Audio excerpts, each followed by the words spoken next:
नमस्कार मित्रों, मैं आपका ज्योतिष मित्र आचार्य नवनीत बात कर रहा हूं। आपका हमारे YouTube चैनल एस्ट्रोलॉजी विथ आचार्य पे हार्दिक स्वागत है।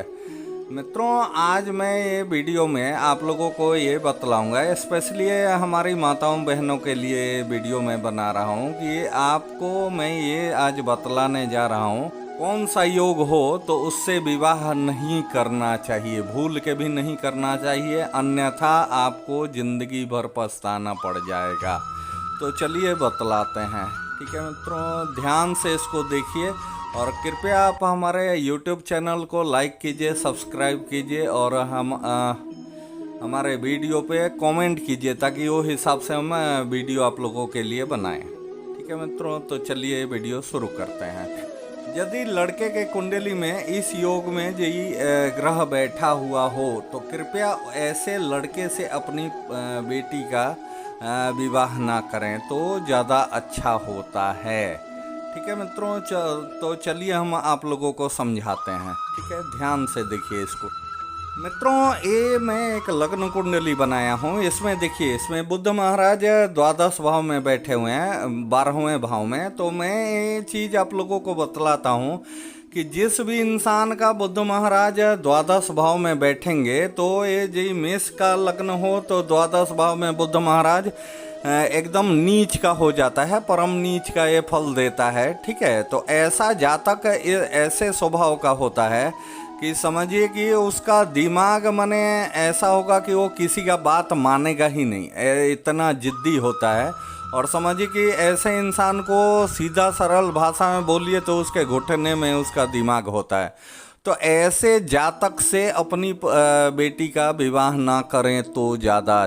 देखिए, दूसरा योग इसमें ऐसा है कि जय बुध महाराज एकादश भाव में बैठे हुए हैं और उसके साथ में उसी घर में यदि केतु बैठेगा तो ऐसे लड़के से भी विवाह नहीं करना चाहिए, क्योंकि ऐसे इंसान का भी बिल्कुल आय जो होता है, इनकम ऑफ सोर्स होता है, वो पूर्णतः जीरो होता है। क्योंकि ऐसा यही बुध और केतु का युति हो जाएगा ना एकादश भाव में, तो ऐसा इंसान जिंदगी में धन अर्जन करने में अक्षम होता है बिल्कुल।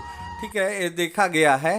ये माने ऐसा इंसान जल्दी धन संपत्ति नहीं कमा पाता है। यही धन नहीं होगा तो फिर तकलीफ होना सीधी सी बात है। एक तीसरा योग आप लोगों को बतलाते हैं। मित्रों, जिस भी इंसान के चाहे लग्न कोई भी हो, यदि बुध महाराज एकादश भाव में बैठेंगे और तृतीय भाव में जी केतु महाराज बैठ, और यदि ऐसे इंसान के कुंडली में धन स्थान का मालिक यदि अस्त हो या नीच का हो तो ऐसे लड़के से भी कभी भी अपनी बेटी का विवाह नहीं करना चाहिए, क्योंकि ऐसे इंसान को पूरी जिंदगी आर्थिक स्थिति का सामना करना पड़ जाता है। मीन्स कि ऐसे इंसान का आर्थिक स्थिति बहुत ही ज़्यादा बुरा होता है। मित्रों, ये जो मैं कुंडली बनाया हूँ लग्न कुंडली, इसमें देखिए सप्तम भाव का स्वामी शुक्र महाराज हैं जो कि जाके एकादश भाव में बैठ गए हैं, और प्लस यहाँ दसम भाव में बृहस्पति नीच का होके बैठा हुआ है। ठीक है, तो ऐसे लड़के से भी कोशिश करना चाहिए कि अपनी बेटी का विवाह ना करें, काहे कि ऐसा इंसान का एक से ज़्यादा विवाह होगा। ठीक है मित्रों, देखिए मित्रों, जो ये मैं लग्न कुंडली बनाया हूँ इसमें यदि किसी भी इंसान के बृहस्पति महाराज दसम भाव में यही राहु के साथ में बैठे हुए हों, बृहस्पति एक ही घर में युति बना के यही राहु के साथ में बैठे हुए होंगे, और उसी कुंडली में यही सप्तम भाव का स्वामी शुक्र महाराज जैसे हैं, ये तुला राशि है, तुला राशि का स्वामी शुक्र महाराज यदि चल के अपने से और एक घर पीछे आके और बैठते हैं तो यहाँ कन्या राशि में शुक्र महाराज नीच का हो जाते हैं। ठीक है, तो ऐसे लड़के से भी अपनी बेटी का विवाह नहीं करना चाहिए, क्योंकि वो वैवाहिक जिंदगी बहुत ही ज़्यादा दुखदाई होगा। ठीक है मित्रों, जिस इंसान के भी लग्न कुंडली में यही बृहस्पति महाराज राहु के साथ में बैठे हुए हैं, यही दसम भाव मीन्स की 10वें राशि में कहीं भी ओवरऑल, और लेकिन इसमें जैसा ये दसम भाव में, एकादश भाव में या अष्टम भाव में या तृतीय भाव में, ये सब में यदि बैठेंगे या द्वादश भाव में बैठेंगे या षष्ठम भाव में बैठेंगे, और उसी कुंडली में यही शुक्र और बुध महाराज यही षष्ठम भाव में बैठे हुए हैं, तो ऐसे इंसान का विवाह के तुरंत बाद डाइवोर्स हो जाता है। तो ऐसे लड़के से भी अपनी बेटी का विवाह कभी भी भूल के नहीं करना चाहिए, क्योंकि अंततः उसमें डाइवोर्स होने का चांस अधिक रहता है। ठीक है मित्रों, देखिए मित्रों, जो ये मैं लग्न कुंडली बनाया हूँ, मिथुन लग्न का ये कुंडली है।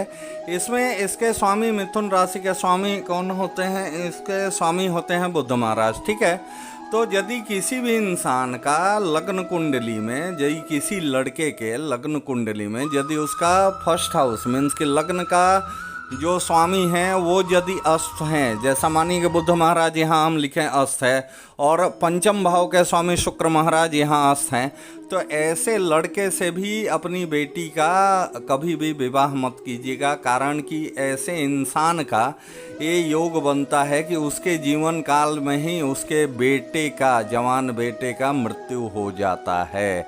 तो ये पुत्र वियोग का ये संकेत देता है। ठीक है मित्रों, तो ऐसे लड़के से अपनी बेटी का विवाह नहीं करना चाहिए।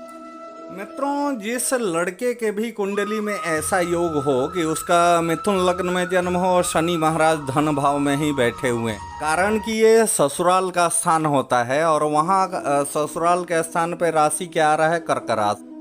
चौथे राशि में जब भी शनि महाराज बैठते हैं तो वो पापी कहलाते हैं, मीन्स कि वो नीच का फल देते हैं। तो ऐसा शनि जिसके भी कुंडली में होगा, उसका विवाह जैसे ही होता है तो उसका ससुराल को ये शनि महाराज बहुत ही क्षति पहुंचाते हैं। मीन्स कि उसके जिस इंसान के भी कुंडली में ऐसा शनि बैठा होगा तो विवाह उपरांत उनके ससुराल में अनिष्टकारक घटनाएं होनी शुरू हो जाती हैं। ठीक है मित्रों, माताओं एवं बहनों, इस चीज़ पे आप जरा ध्यान दीजिए। ये बहुत ही अच्छा बात आप लोगों को बतला रहा हूँ कि जैसा मानिए कोई ऐसे लड़के के जिसका कि रिश्ता आपकी बेटी के लिए आता है, और उस जातक के कुंडली में ऐसा योग हो कि मानिए कि उसका सातवें मीन्स की कर्क लग्न में उसका जन्म हो और सूर्य महाराज उसका सातवें घर में बैठे हुए हों मकर का होके, और साथ में बृहस्पति महाराज अष्टम भाव में कुंभ राशि का होके बैठ जाएंगे, यही राहु के साथ में बैठ गए, तो ये 1000% गारंटी है कि ऐसे इंसान का वैवाहिक जिंदगी पूर्णतः तहस नहस हो जाता है। तो ऐसे योग में जन्मे हुए लड़के से अपनी बेटी या बहन का आप विवाह करने से मित्रों, जिस इंसान के भी धन भाव में शनि महाराज कर्क राशि में होके बैठते हैं, जैसा 4 का अंक लिखा हो, तो ऐसे इंसान के शरीर से जब भी बाल झड़ता है, जैसा हाथ का झरे,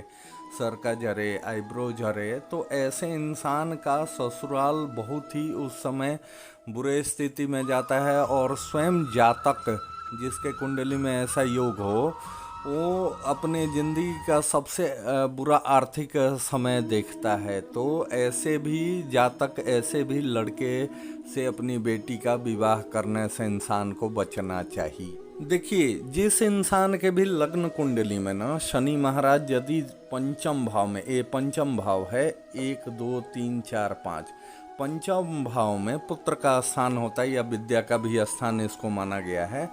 तो इस स्थान में जब भी तुला राशि में मीन्स कि 7 के अंक में बैठेंगे ना, तो ऐसा शनि उच्च का हो जाता है। तो पंचम भाव में बैठा हुआ शनि जब भी उच्च का होगा तो ऐसा इंसान का बहु विवाह होता है, मीन्स कि एक से ज़्यादा, बहुत ज़्यादा, मीन्स कि 2 3 4 5 ऐसा योग बना देता है विवाह का। और साथ में यदि बृहस्पति भी या तो मकर राशि का होके उसके कुंडली में हो या तो कुंभ राशि का होके उसके कुंडली में बैठे, तो ये योग 100% गारंटेड होता ही है कि मीन्स के उसका एक से ज़्यादा विवाह होता है। तो अपनी बेटी का विवाह करने के पहले ये योग जरूर लड़के के कुंडली में देख लीजिए कि ये यदि नहीं हो तभी जाके अपनी बेटी का विवाह कीजिए, अन्यथा उनका डाइवोर्स होना सुनिश्चित है, एकदम 1000% गारंटेड। क्योंकि हम अपने लाइफ में जितना भी ये टाइप का कुंडली हम देखें, जिसके भी कुंडली में ऐसा योग होता है, तो उस लड़के का 100% है कि एक से ज़्यादा विवाह होता है। ठीक है, तो इस चीज़ पे ज़रूर ध्यान दीजिएगा अपनी बेटी का विवाह तय करने के मित्रों, एक और ये योग मैं आप लोगों को बतला रहा हूँ कि जिस लड़के के भी लग्न कुंडली में यदि शनि महाराज और सूर्य महाराज एक साथ में लग्न में ही यही 10 के अंक में मीन्स कि मकर राशि में ही होके बैठे, जो कि शनि का अपना ही घर है, तो कारण कि यहाँ शनि दिग्बली हो जाते हैं, तो ऐसे लड़के से भी अपनी बेटी का विवाह कभी भी नहीं करना चाहिए। और इस मंगल महाराज अष्टम इस स्थान में बैठ जाएं या इस स्थान में बैठ जाएं, तब तो भूल के भी ऐसे लड़के से अपनी बेटी का विवाह नहीं करना चाहिए, अन्यथा ये अंततः एक दुखदाई वैवाहिक जिंदगी का एक घोतक हो जाता है। ठीक है। और साथ में यदि बृहस्पति भी कहीं भी अशुभ अवस्था में बैठे हुए हैं, यदि धन भाव में बैठे हुए हैं इस स्थान में, यदि इस स्थान में बृहस्पति महाराज यदि साथ में बैठ जाएं, तब तो ये 100% ये गारंटेड है कि ऐसे इंसान का वैवाहिक जिंदगी बहुत ही दुखपूर्ण और निर्धन रूप से बीतता। देखिए मित्रों, ये लग्न कुंडली है और इस कुंडली में जिस लड़के का ऐसा योग हो कि उसका सप्तम भाव का स्वामी आके और अष्टम मीन्स की 7वें घर का मालिक आके 6ठे भाव में बैठ जाए। ठीक है। जैसा यहाँ 7वां भाव का स्वामी कौन, अंक क्या है, 9 का मीन्स की धनु राशि के स्वामी होते हैं बृहस्पति महाराज। ठीक है। तो ऐसा इंसान का यदि बृहस्पति आके और 6ठम भाव में बैठ जाएगा, ठीक है, तो ऐसा इंसान अपनी ही पत्नी से बैर रखने वाला होता, कारण कि 7म भाव पत्नी का स्थान होता है। ठीक है। तो ऐसे लड़के से भी विवाह करने से बचना चाहिए इंसान को। मित्रों, जिस लड़के के भी लग्न कुंडली में ऐसा योग बने, ठीक है, माताओं बहनों, इस योग को आप ध्यान से देखिए। यदि आपके बेटी से रिश्ता के लिए कोई किसी का कुंडली आवे, किसी लड़के का, और उस कुंडली में ऐसा योग बने कि चंद्रमा 12 के अंक पे लिखा हुआ हो 4th भाव में और मंगल महाराज 1 के भाव में लिखे हुए हों, ठीक है, तो भी ऐसा देखा गया है कि ऐसा जातक अंततः फांसी लगा लेता है। ठीक है। तो हमारे हिसाब से ऐसे लड़के से विवाह इंसान को नहीं करना चाहिए। बशर्ते इसमें एक चीज़ और है कि यदि बृहस्पति उसका कहीं ना कहीं कमज़ोर पड़ेगा तो ऐसा होता है। ठीक है। तो ऐसे लड़के से अपनी बेटी का विवाह नहीं करना चाहिए, अन्यथा ऐसा दुर्घटना होने का बहुत ज़्यादा होता है। ठीक है मित्रों, तो बस आज के इस वीडियो में इतना ही। फिर मिलते हैं अगले वीडियो में, तब तक के लिए नमस्कार।